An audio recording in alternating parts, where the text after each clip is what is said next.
বুড়োর কাছে একটা টেরাঙ্ক আছে। আমি বের পর থেকেই দেখছি যে বুড়ো এই টেরাঙ্কটা খুব সাবধানে গুছিয়ে রাখে, ধরতে পর্যন্ত কাউকে দেয় না। ওই টেরাঙ্কটা চারুর ঘরে রাখা আছে, আর ওই টেরাঙ্কের মধ্যেই তোমার আংটিটা আছে। চারুর ঘর? হ্যাঁ, ওই ঘরেই রাখা আছে। ও, তুমি তো আমাকে চেনো, এই ঝুম্পার কাছ থেকে কোনো কিছু আড়াল করা না সহজ জিনিস নয়। অনেকদিন তককে তককে ছিলাম, তারপর খানা তল্লাশি চালিয়ে আমি ওই টেরাঙ্কটা খুঁজে বার করলাম। আর এই টেরাঙ্কের মধ্যেই বুড়োর আগের বউয়ের স্মৃতির অনেক উল্টোপাল্টা জিনিস ছিল, আর তার মধ্যেই তোমার আংটিটাও দেখলাম গো। তো মদনের আংটি। আর কোনোদিন যদি ট্রাঙ্কে হাত দাও বা শিউলির জিনিসে হাত দাও, সেই দিনই হবে তোমার এই বাড়ির শেষ দিন, মনে রেখো। অথচ নাকি তুমি তাকে চিনোই না। হ্যাঁ, তাকে চোখে স্তক পর্যন্ত দেখোনি, অথচ তারই টেরাঙ্কে তোমার আংটি যত্ন করে রাখা আছে। কি কেসটা বলো না মদন? ঝুম্পা, আমি সত্যি কিছু বুঝতে পারছি না গো। মানে ওইটা তুমি ঠিক দেখেছো, এটা আমার আংটি। চাঁদু, আমার যে কিছু ভুল হয় না, ঝুম্পার কোনোদিন কিচ্ছু ভুল হয়। ও আচ্ছা আচ্ছা, চল তো দেখি আংটিটা ঠিক দেখি। চল। কোথায় যাবে তুমি? কোথায় যাবে? পুরো চারুর ঘরে তালা দিয়ে রেখেছে, অথচ নিজের ঘরটা কিন্তু খোলা রেখেছে। তালা? ভাঙতে কথা। চলো দেখি। আরে আরে আরে, কোথায় যাচ্ছ? ওসব তুমি যে কোনো দিন করতে পারো, আমি জানি, কিন্তু ওসব করে এখন সময় নষ্ট করার কোনো মানেই হয় না। আগে যে জন্য ডেকে পাঠিয়েছি সে কথাটা বলিনি?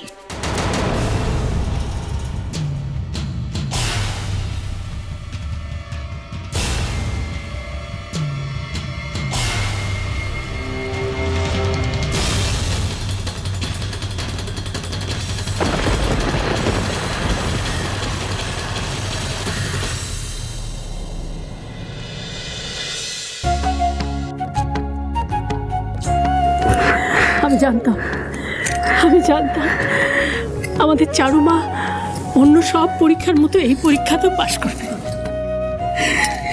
মা, এর চেয়ে আনন্দের দিন, এর চেয়ে খুশির দিন আমাদের পরিবারে এর আগে কখনো আসেনি। আমরা তো কেউ ভাবতেই পারছি না আমার আর্য আবার চোখে দেখতে পাবে। মা, ও দিদি ভাই, মিরাকেলটা তো তাহলে সত্যি হলো বলো? হ্যাঁ রে ভাই, মিরাকেলটা সত্যি সত্যি হলো। আমি জানতাম গো দিদি ভাই, আমাদের আর্যর মতো এত ভালো একটা ছেলের ঈশ্বর এত ক্ষতি করতে পারেনি না। কোনো না কোনো একটা উপায় তো হবে, তাই না? হ্যাঁ, সেই উপায় এলো, কিন্তু এমন একটা বিপদের মধ্যে দিয়ে। আমি তো ভাবতেই পারছি না, আলটিমেটলি এলো, সত্যি হলো, স্বপ্নটা সত্যি হলো। আচ্ছা বৌদি, দাদাভাই কি আজকে থেকেই দেখতে পাচ্ছে? না মৌলি, আসলে ওনার চোখে ব্যান্ডেজ করা আছে, তো 3 দিন পর ব্যান্ডেজ খুলে দিলেই উনি দেখতে পাবেন। কিন্তু আর্যকে খুব সাবধানে থাকতে হবে, মানে ওকে সাবধানে রাখতে হবে। ও 3 দিন? এতদিনের অন্ধকারের পর নতুন ভোর দেখবে আমার দাদু ভাই। রাধা মাধব, আমাদের বাড়িতে আর কোনো বিপদ ডেকে এনো না, আমাদের আর কষ্ট দিও না রাধা মাধব, আর কষ্ট দিও না। আচ্ছা, এক চোখা তো ঠাকুর, তুমি দাদাভাই চোখে দেখতে পেলে তো আমাদের পাত্তারি কোটাতে হবে। আরু, যাও না, এবার ঘরে গিয়ে ফ্রেশ হয়ে একটু রেস্ট নিয়ে নাও। আবার তো হসপিটালে বেরোতে হবে তোমাদের। যাও। মা, বাবা, এবার আপনারাও একটু বিশ্রাম নিন, কাল থেকে তো আপনারাও ঘুমোননি। যাচ্ছি, তুমিও যাও। এবার বুঝতে পারছো বুঝতে কেমন কেস টাইট? ওই ছেলে চোখে না দেখতে পেয়ে একদিন যা খেল দেখাচ্ছিল না, এরপর চোখে দেখতে পেলে তো চুমকির কিছু ক্ষমতাই থাকবে না, কিচ্ছু করতে পারবে না মেয়েটা। কেস তো জন্ডিস। জন্ডিস বলে জন্ডিস, এর আগে ব্যবসাপত্র সবই তো ওদের নামে হয়ে গেছে। ও বাবা, সবকিছু দাদার পকেটে যাচ্ছে, ভাই চুপ করে আছে।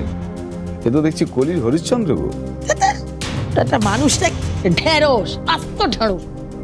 মায়ের ভয়ে আবার কাবু হয়ে গেছে, বড় ভাইয়ের বক্তৃতা আবার উল্টে পড়ছে, ওকে দিয়ে কিচ্ছু হবে না। মানে মায়ের শোনা ছেলে আর কি, দাদা ভক্ত লক্ষণ আছে। হ্যাঁ, তার মানে চুমকি একা?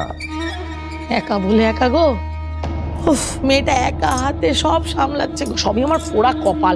মাঝখানে জানো তো একেবারে ওই আর্যর ব্যাপারটা একবারে গনকেস হয়ে গেছিল। হ্যাঁ, চুমকি তো একেবারে সামলে নিয়েছিল, কিন্তু ওর ওই শাওরিটাও অপারেশন করতে ভয় পাচ্ছিল গো তখন। ভালোই তো ছিল, একেবারে ল্যাটা চুকে যেত। ল্যাটা চুকে যেত তো। আছো কোথায় তুমি? ওই চারু আছে না, চারু জেদ করে নিজে ওই কি বলে বন্ডে সই করে জোর করে অপারেশনটা করিয়েছে। আছো কোথায়? আচ্ছা, ভোল পাল্টে ফেলেছে গো ওর মেয়ে। ওর চোখ ফুটে গেছে গো, চোখ ফুটে গেছে। ও তাহলে অপারেশনের পরে বলছো চোখে দেখলেও দেখতে পারে? ভয় তো শুধু সেটা নয় গো, আরো একটা ভয় আছে। চারু? হ্যাঁ, চারু সারাক্ষণ ওর সৌর বাড়ির লোকজন ওকে মাথায় তুলে নাচে এমনিতে সারাক্ষণ চারি চারি চারি চারি। এরপর যদি ওই অন্ধটা চারুর জন্য চোখ ফিরে পায় না, ব্যাস আর দেখতে হবে না। চারুর নামে একটা বড় মন্দির বানিয়ে সবাই আরতি করবে। তা করতে পারে। শোনো না, দেখো আমি তো যা করার করলাম এতদিন। হ্যাঁ, মা হিসেবে যা যা করার সব করেছি।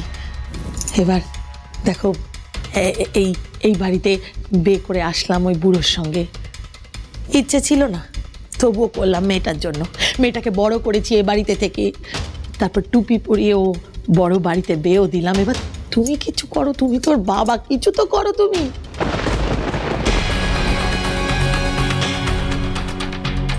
কি গো, কি ভাবছো তুমি? আচ্ছা দেখো আমাদের মেয়ের হাতে যদি অনেক টাকা আসে, চুমকিটা যদি রাজরানী হয়ে যায়, তাহলে আমাদের আর চিন্তা কি? আমরা পায়ের ওপর পা তুলে খেতে পারবো সারা জীবন। তোমার কোনো চিন্তা নেই।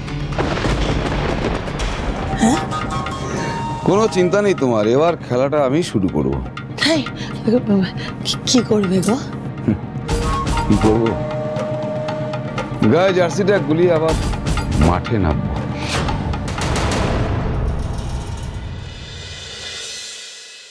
চারু,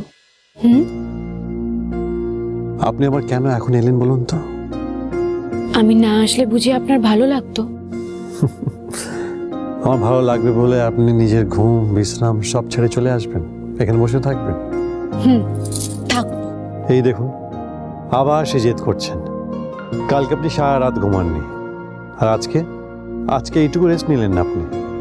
আপনি কি ভাবছেন বলুন তো? আমি এখানে আপনার জন্য এসেছি? আমার জন্য আসেননি? না, আসেনি তো। আমি এসেছি আমার নিজের জন্য। আচ্ছা চারু, তাহলে নিজের কথা ভাবে। আপনি এখানে অপারেশনের পর একা একা থাকবেন আর আমি বাড়িতে বসে থাকবো? না না, এসব আমার দ্বারা হবে না।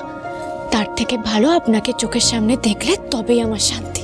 আর দুদিন তারপর আমি আপনাকে দেখতে পাবো আমার নিজের চোখে।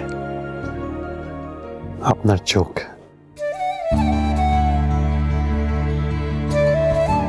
ঠোঁটের কোণে লেগে থাকা আপনার সেই মিষ্টি হাসি, কপালের ছোট্ট সিঁদুরের টিপ, আর কানে দুলতে থাকা ঝুমকো, আপনার খোলা চুল। আর আমি কিছুতেই আপনার চেহারায় ক্লান্তির ছাপ দেখতে পারবো না। আপনার চারুও তো রক্ত মাংসের মানুষ, সেও ক্লান্ত হয়। চিন্তা হলে তার কপালেও ভাঁজ পড়ে, কষ্ট পেলে তার চোখ দিয়ে জলও গড়ায়। এই সবটা মিলিয়েই তো আপনার চারু। আর আপনার এই আর্যর কাজ হলো আপনার এই সুন্দর মুখে কোনো দুশ্চিন্তার ছাপ না পড়তে দেওয়া, আপনার শরীরে এতটুকু ক্লান্তি না আসতে দেওয়া। আর চোখের জল, সেটা শুধু আনন্দে আসবে চারু। মনে মনে একটা ছবি এঁকে রেখেছে, আর চোখ খুলে যেন দেখতে পাই আমার সে ছবির সাথে আপনার মুখ হুবহু এক। আপনি আমায় যেভাবে কল্পনা করেছেন, চোখ খুলে দেখবেন আমি তার থেকে আলাদা কিচ্ছু নই। আমারও তাই বিশ্বাস, যে এত অনেস্ট, যার অন্তর এতটা স্বচ্ছ, তাকে তো চোখ বন্ধ করেই স্পষ্ট দেখা যায়। আমি কি করতাম বলুন তো আমার জীবনে যদি আপনি না আসতেন? পাগল মেয়ে, আমি কি করতাম? আমি যে নতুন করে বাঁচতে শিখলাম। আমার ইচ্ছে আমার চোখটা ঠিক হয়ে গেলে আমি আবার নতুন করে ফটোগ্রাফি শুরু করব।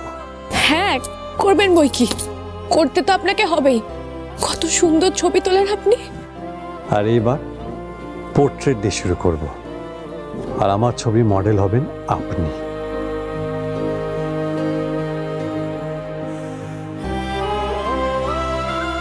ম্যাডাম, ডক্টর ব্যানার্জি আপনাকে ডাকছেন। আসছি। আপনি কিন্তু উঠবেন না, আমি একবার ডাক্তারবাবুর সাথে কথা বলে আসি। চিন্তা নেই, আপনি ঘুরে আসুন।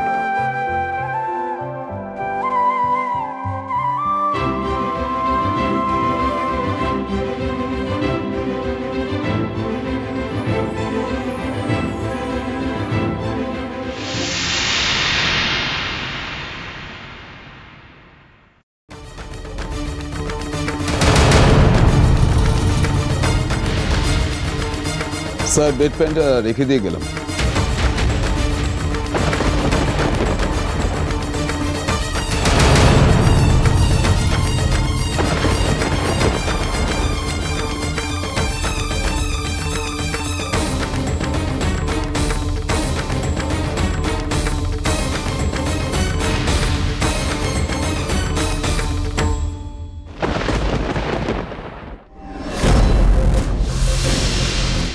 আমি কিন্তু এখানে শুধু আপনার জন্য এসেছি, কিছু দরকার লাগলে বলবেন স্যার।